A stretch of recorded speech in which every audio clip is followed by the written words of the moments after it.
ಓಂ ಶ್ರೀ ಮಂಜುನಾಥಾಯ ನಮಃ.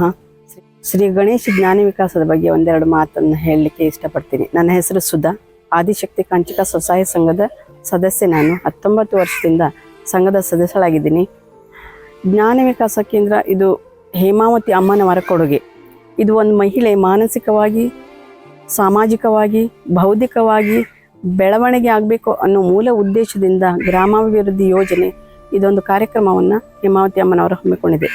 ಜ್ಞಾನ ವಿಕಾಸ ಕೇಂದ್ರದಲ್ಲಿ ಒಂದು ಮಹಿಳೆ ಸಾಮಾಜಿಕವಾಗಿ ಒಂದು ಸಮಾಜದಲ್ಲಿ ಒಂದು ಧೈರ್ಯವಂತಳಾಗಿ ಅವಳು ಮುಂದೆ ಬರಬೇಕು ಅನ್ನೋದಕ್ಕೆ ಅವಳಿಗೆ ಒಂದು ಧೈರ್ಯವಾಗಿ ಮಾತನಾಡೋದನ್ನು ಕಲಿಸ್ತಾರೆ.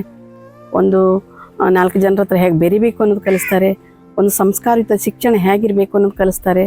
ಮನೆಯಲ್ಲಿ ಸಂಸಾರದಲ್ಲಿ ಹೇಗಿರಬೇಕು ಅನ್ನೋದು ಕಲಿಸ್ತಾರೆ. ಇದನ್ನೆಲ್ಲ ಜ್ಞಾನ ವಿಕಾಸ ಕೇಂದ್ರದಲ್ಲಿ ಕೂತ ಒಂದು ಮಹಿಳೆಗೆ ಒಂದು ವಿಷಯ ಜ್ಞಾನ ಇಲ್ಲ ಅಂತಾದರೆ ಅದಕ್ಕೊಂದು ಮಾಹಿತಿ ಕೊಡೋ ದೃಷ್ಟಿಯಿಂದ ಜ್ಞಾನ ವಿಕಾಸದಲ್ಲಿ ತಿಂಗಳಿಗೊಮ್ಮೆ ಒಂದು ಸಂಪನ್ಮೂಲ ವ್ಯಕ್ತಿಗಳಿಂದ ಕಾನೂನಿನ ಬಗ್ಗೆ, ಆರೋಗ್ಯದ ಬಗ್ಗೆ, ಶಿಕ್ಷಣದ ಬಗ್ಗೆ, ಒಂದು ಸಮಾಜದಲ್ಲಿ ಹೇಗೆ ಬೆರೀಬೇಕು ಅನ್ನೋದ್ರ ಬಗ್ಗೆ, ಸಂಸಾರದಲ್ಲಿ ಹೇಗಿರಬೇಕು ಅನ್ನೋದ್ರ ಬಗ್ಗೆ, ಒಂದು ಮಕ್ಕಳಿಗೆ ಹೇಗೆ ನೀತಿ ಪಾಠ ಕಲಿಸ್ಕೊಡ್ಬೇಕು ಅನ್ನೋದ್ರ ಬಗ್ಗೆ, ಒಂದು ಮಕ್ಕಳಿಗೆ ಉಳಿತಾಯ ಮನೋಭಾವನೆ ಹೇಗೆ ತುಂಬಬೇಕು ಅನ್ನೋದ್ರ ಬಗ್ಗೆ, ಮಕ್ಕಳ ಮುಂದೆ ಸಮಾಜದಲ್ಲಿ ಭವಿಷ್ಯದಲ್ಲಿ ಹೇಗೆ ಬದುಕಬೇಕು ಅನ್ನೋದ್ರ ಬಗ್ಗೆ ಈ ರೀತಿ ತಿಂಗಳಿಗೊಮ್ಮೆ ಒಂದೊಂದು ಮಾಹಿತಿದಾರರನ್ನು ಕರೆದು ಮಾಹಿತಿ ಕೊಡ್ತಾರೆ. ಆದ್ದರಿಂದ ಒಂದು ಮಹಿಳೆ ಎಷ್ಟೇ ಪ್ರಬುದ್ಧಳ ಅಲ್ಲದೇ ಇದ್ದರೂ ಕೂಡ ಒಂದು ಜ್ಞಾನ ವಿಕಾಸಕ್ಕೆ ಬಂದ ಮೇಲೆ ಅವಳು ಪ್ರಬುದ್ಧಳ ಆಗಿ ಆಗ್ತಾಳೆ. ಈ ದೃಷ್ಟಿಯಿಂದ ಅವಳಿಗೆ ತುಂಬ ಮಾಹಿತಿ ಸಿಗ್ತದೆ. ಇನ್ನೊಂದು ಅಂತಂದರೆ ಅವಳು ಆರ್ಥಿಕವಾಗಿ ಅಭಿವೃದ್ಧಿ ಹೊಂದಬೇಕು ಅಂತಂದರೆ ಅವಳೊಂದು ಸ್ವಸಹಾಯ ಸಂಘದ ಸದಸ್ಯೆ.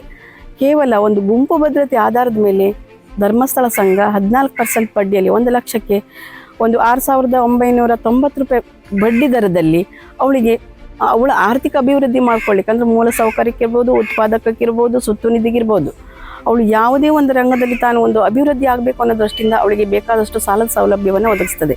ಗುಂಪು ಭದ್ರತೆ ಆಧಾರದ ಮೇಲೆ ಸಾಲದ ಸೌಲಭ್ಯ ಒದಗಿಸಿ ಆ ಸಂಘ ಸದಸ್ಯರಿಗೆ ಕೊಟ್ಟಿರೋದ್ರಿಂದ ಸದಸ್ಯರು ಅದರ ಉಪಯೋಗ ಪಡ್ಕೊಂಡು ಅವಳು ತನ್ನ ಆರ್ಥಿಕ ಅಭಿವೃದ್ಧಿಯನ್ನು ಮಾಡ್ಬೋದು. ಬೇಕಾದಷ್ಟು ಉದಾಹರಣೆಗಳು ನಮ್ಮಲ್ಲಿ ಬೇಕಾದಷ್ಟು ಒಂದು ಸ್ವಾವಲಂಬನ ಉದ್ಯೋಗ, ಒಂದು ಹೋಟೆಲ್ ಮಾಡಿದವರಿದ್ದಾರೆ, ಅಂಗಡಿ ಮಾಡಿದವರಿದ್ದಾರೆ, ಕಿರಾಣಿ ಅಂಗಡಿ ಮಾಡ್ತಿದ್ದಾರೆ, ಗಾಡಿ ಖರೀದಿ ಮಾಡ್ತಿದ್ದಾರೆ, ಒಂದು ಹಾಲು ಉತ್ಪಾದನೆ ಮಾಡಿದ ಉತ್ಪಾದಕ ಕೇಂದ್ರವನ್ನು ಇಟ್ಕೊಂಡು ಉತ್ಪಾದನೆ ಮಾಡೋದು ಬೇಕಾದಷ್ಟು ಮಹಿಳೆಯರು. ಈ ರೀತಿ ಆರ್ಥಿಕ ಅಭಿವೃದ್ಧಿನೂ ಅಲ್ಲಿ ಕೂಡ ಈ ಜ್ಞಾನ ವಿಕಾಸ ಕೇಂದ್ರ ಒಂದು ಕೇಂದ್ರ ಬಿಂದುವಾಗಿದೆ. ಉಳಿದಂತೆ ಒಂದು ಸಂಘಟನೆಯಲ್ಲಿ ಒಂದು ಸಂಘಟನಾ ದೃಷ್ಟಿಯಿಂದ ಒಂದು ಮಹಿಳೆ ಹೇಗೆ ಮುಂದೆ ಬರಬೇಕು, ಒಂದು ಕುಟುಂಬವನ್ನು ಹೇಗೆ ಸಂಘಟನಾ ದೃಷ್ಟಿಯಲ್ಲಿ ಇಟ್ಕೊಳ್ಬೇಕು, ಒಂದು ಗುಂಪನ್ನು ಹೇಗೆ ಸಂಘಟನಾ ದೃಷ್ಟಿಯಲ್ಲಿ ಇಟ್ಕೊಳ್ಬೇಕು, ಊರನ್ನು ಒಂದು ಚಂದವಾಗಿ ಹೆಂಗೆ ಸಮಾಜದಲ್ಲಿ ನಾವು ಹೇಗೆ ಸಂಘಟನೆ ಆಗಿರಬೇಕು ಅನ್ನೋದು ಕೂಡ ಈ ಜ್ಞಾನ ವಿಕಾಸದಲ್ಲಿ ಒಂದು ಕೇಂದ್ರದಲ್ಲಿ ಒಂದು ಮಹಿಳೆಗೆ ಉತ್ತಮವಾದ ಮಾಹಿತಿ ಮಾರ್ಗದರ್ಶನ ಸಿಗ್ತದೆ. ಅಷ್ಟೇ ಅಲ್ಲ, ಒಂದು ಮಾತನಾಡೋ ಕಲೆ, ಒಂದು ಭಾಷಣ ಮಾಡೋ